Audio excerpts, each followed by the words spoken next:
안녕하세요. 1분 책 읽기 매일 낭독 시간입니다. 매일 10분의 낭독으로 나를 견고하게 다지는 시간을 가집니다. 저와 함께 영감의 쾌감을 느껴보시기 바랍니다.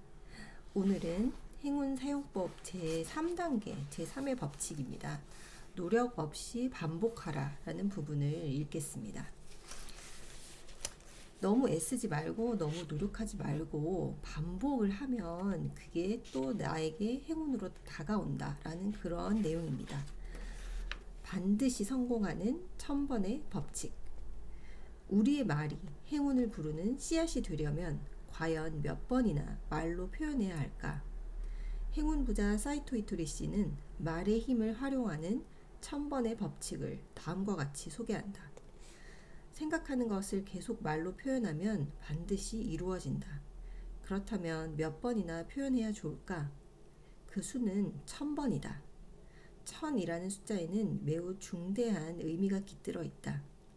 불가에서는 소원이 있을 때 기본적으로 1000배를 올린다. 이를 3번 거듭하면 3000배라고 하여 가장 정성이 깃든 행동으로 간주한다. 예로부터 1000이라는 숫자에는 묘한 힘이 깃들어 있다. 어떤 일이든 1000번을 되풀이하면 반드시 순조로운 방향으로 진행된다. 1000번의 법칙도 같은 의미다. 무슨 일이든 1000번을 반복하면 신이 힘을 빌려준다는 것이다.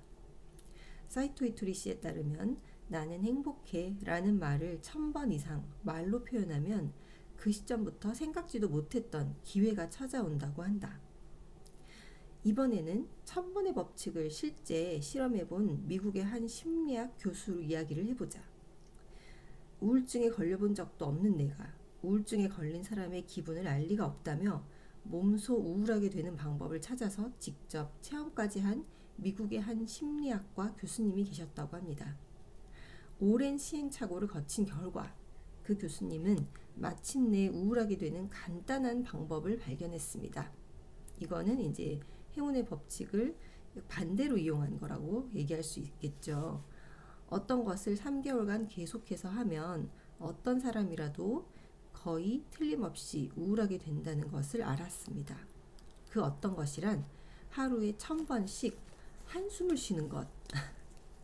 하루에 1000번씩 한숨을 쉬는 일을 3개월간 계속하면 거의 모든 사람이 우울증 상태에 빠진다고 합니다. 우리가 뭔가 걱정이 있거나 할 때 일이 잘 안 풀릴 때 하고 땅이 꺼지라 한숨을 쉬죠. 근데 그걸 1000번씩 3개월간 반복하면 우울증에 빠져버린다고 합니다. 그 방법으로 그 교수님은 정말로 우울증 상태에 빠졌습니다. 우울증에 빠져서 수업도 학회에도 모습을 나타내지 않았습니다. 학생들이 찾아갔을 때 교수님은 나른한 상태로 이렇게 말씀하셨답니다. 학회 같은 곳에 나간들 무슨 의미가 있겠어. 정말로 확실하게 우울증에 걸렸던 것입니다. 1000번의 힘은 이토록 놀라운 것이다. 하지만 하루에 1000번씩 좋은 말을 하라고 한다면 1000이라는 숫자에 눌려서 자기도 모르게 바로 한숨이 나올 것이다. 그러니 처음에는 하루에 10번부터 서서히 시작해 보도록 하자. 천리끼들도 한 걸음부터 티끌 모아 태산임법. 하루 10번이면 한 달이면 300번, 3달이면 900번, 4달이면 1000번, 4달 후 1000번이 넘으면 이제 편하게 가끔씩만 말해도 된다. 이와 같이 반복되는 말은 멋진 행운을 강하게 끌어당긴다. 자, 지금 당장 한번 외쳐보자. 난 정말 운이 좋아. 1000번을 반복해서 말하면 말은 힘을 지니기 시작한다. 여러분 당장 외쳐보세요. 난 정말 운이 좋아. 두 번째, 행운의 주문을 위한 최고의 타이밍이 언제일까요? 행운의 주문이 최고의 효과를 발휘하려면 하루 중 언제 주문을 외는 것이 좋을까? 전문가들에 따르면 우리가 하는 말이 무의식에 효과적으로 전달되는 때가 바로 잠들 무렵과 잠에서 깰 무렵이라고 한다. 심신이 충분히 이완되어 있기 때문이다. 따라서 기상 직후 10에서 30분, 취침 직전 10에서 30분 동안이 행운의 주문을 외우기에 최고의 타이밍이다. 하지만 하루 100번이나 1000번을 목표로 세운 사람이라면 잠들기 전에 주문을 외우다 밤을 꼴딱 지새울지도 모른다. 그런 사람들은 취침 전후가 아니어도 하루 중 언제라도 긴장을 풀고 편안하게 혼잣말로 중얼거리면 된다. 편안하게 긴장을 풀고 자기 자신에게 몰입할 수 있는 시간을 찾아보자. 마치 에디슨이 무의식의 지혜를 활용하기 위해 자주 낮잠을 즐겼듯이 말이다. 물론 물리적인 시간도 중요하지만 좀 더 적극적으로 긍정적인 말을 해야 하는 상황과 시기가 있다. 보통 우리의 상식과는 다르게 감사와 행복을 표현하는 행운의 주문이 가장 필요할 때는 어려움에 처했을 때다. 모든 일이 잘 풀리고 행복할 때 행복하다, 감사하다고 말하는 것은 마치 대낮에 촛불을 켜는 것이나 마찬가지다. 반대로 어려운 일을 당했을 때 행복과 감사의 말을 하는 것은 캄캄한 밤에 촛불을 켜는 것과 같다. 그렇기 때문에 살면서 힘든 일을 겪고 절망적인 상황에 처했을 때 더욱더 적극적으로 감사해, 행복해, 난 정말 운이 좋아 같은 말들을 해야 할 필요가 있다. 대낮에는 촛불이 별로 필요 없지만 어두운 밤에는 그 빛이 너무나 절실하기 때문이다. 자, 지금 이 글을 읽는 독자들, 그리고 어려움을 만나 낙심하고 있는 독자들이 있다면 지금 당장 난 정말 운이 좋아 라고 말해보자. 지금 이 순간이 행운의 주문을 외는 최적의 타이밍이다. 난 정말 운이 좋아. 난 정말 운이 좋은 것 같아. 아침에 이렇게 책도 읽을 수 있고. 그리고 세 번째, 작심삼일의 저주를 깨라. 작심삼일, 이거 어렵죠.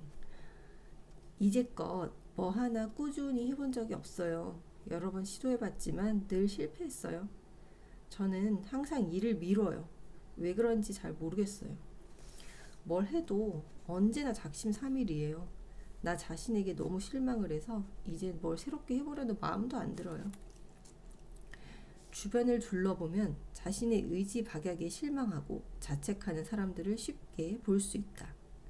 하지만 그런 자책은 이제 접어두자. 작심삼일의 주범은 나약한 의지나 게으름이 아니기 때문이다. 그렇다면 도대체 우리를 매번 좌절시키는 작심삼일의 주범은 무엇일까?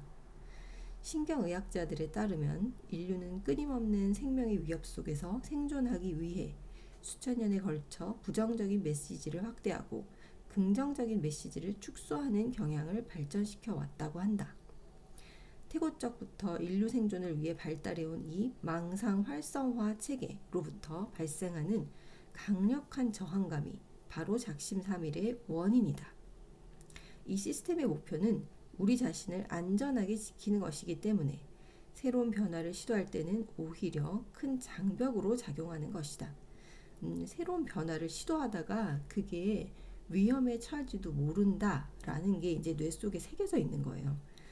그렇다면 인류가 생존을 위해 발전시켜온 이 강력한 저항감을 어떻게 극복할 수 있을까? 미국의 전문 카운슬러인 바버라 셔는 이 저항감을 극복하기 위한 전략을 다음과 같이 소개한다. 첫째, 최소한의 분량을 실행하는 것입니다.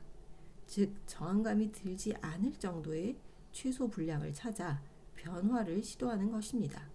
그것은 30초가 될 수도 혹은 15분이 될 수도 있습니다. 자기에게 저항감을 주지 않는 시간을 찾으라는 거예요. 우리가 많은 노력들이 작심삼일로 돌아가는 주된 이유는 한꺼번에 많은 변화를 시도하려고 하기 때문입니다. 이것은 저항감의 귀에 비상 서둘러 일어나서 저항해 라고 경계 경보를 울리는 것과 같은 효과를 내고 맙니다. 예를 들어서 나는 운동을 해야지 라고 생각을 하고 하루에 1시간씩 운동을 갑자기 해버리면 그게 저항감을 크게 만드는 요인이 될 수 있다는 거예요. 처음에 시작은 1분부터 하루에 그냥 제자리에서 콩콩콩 1분부터 뛰는 걸 매일 반복하는 것으로 시작을 하라는 얘기예요. 이 정도는 괜찮네. 지금 당장이라도 할 수 있겠어. 라는 반응이 나오면 당신은 시작하기에 적당한 분량을 찾은 것입니다. 두 번째 전략은 최소 분량마저도 할 의욕이 없을 때는 과감하게 저항감과 같은 편이 되는 것입니다. 바로 우리가 먼저 거부하며 주도해 나가는 것입니다. 저항감이 최소 분량도 하지 못하게 막는다면 맛부터 주도권 쟁탈전을 벌이거나 자존심을 달래려고 잠을 자거나 냉장고로 달려가서 단 음식을 꺼내 먹을 일은 아닙니다. 차라리 벌떡 일어서서 오늘 최소 분량마저 안 하겠다고 선포하는 것입니다. 즉, 하기 싫다고 분명히 의사를 표명하는 것입니다. 이것은 매우 중요한 일입니다. 여러분이 주체가 되어야만 저항감의 늪속으로 깊숙이 빠져들지 않고 활짝 깬 정신으로 활발히 살아 움직이는 상태를 유지할 수 있는 것입니다. 최소한의 분량의 노력도 안 하기를 여러 날 동안 할 만큼 하다 보면 어느 날 다시 시작하고 있는 여러분 자신을 발견하게 될 것입니다. 세 번째, 전략은 저항감을 통해 얻는 유익을 판단하는 것입니다. 의식적인 눈에는 어떤 습관이 파괴적으로 보인다 할지라도 잘 살펴보면 어떤 무의식적인 유익이 분명히 존재합니다. 예를 들어 과식이 좋지 않은 줄 알면서도 음식이 주는 포만감 속에서 감정적 위안과 안정이라는 무의식적 유익을 얻고 있는 경우는 이로 인한 저항감이 강력하기 때문에 우리의 부정적인 습관 뒤에 숨어있는 무의식적 유익들을 잘 살피고 그 무의식적 욕구들을 채울 수 있는 대안적 방법들을 찾음으로써 무의식으로부터 저항감을 줄여야 합니다. 네 번째 전략은 저항감을 우군으로 만드는 것입니다. 내 편으로 만드는 거예요. 아예. 어떤 날은 최소한의 분량을 실행에 옮기는 것을 잊게 되는 날이 있습니다. 이 또한 저항감의 간교한 술책인데 이를 극복하기 위해서는 최소 분량의 노력을 해야 함을 상기시켜 줄 수 있는 특별한 표시, 예를 들어 포스트잇을 붙이는 등 집안 곳곳에 설치해 놓고 그러한 표시들을 보는 순간 바로 다시 시작하는 것입니다.